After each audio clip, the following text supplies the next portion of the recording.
কালি গা ধুব লাগিব দেই। আজি ধুলো তো। নাই কালি আকৌ ধুব লাগিব।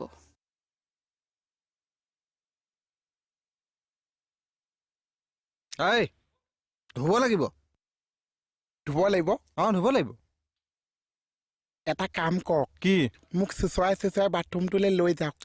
চৰিয়াটো চাফ মিলাই মোক গোটেই ৰাতি কোমলাই থক। পিছদিনা মোক থুকুচি গোটেই মুখাই ধুবি তেজ খোৱা হন। মানে তোৰ আচলতে মুখখন ভাঙিব লাগিছিলে, তোৰ হাতটো ভাঙি পেলাই ভুল হ'ল। চব কথা তোৰ কিহৰ ধেমালি? কি হ'ল নহয় মই মাত্ৰ ধেমালিহে কৈছিলো। আপুনি এনেকে মাৰিব লাগে নে?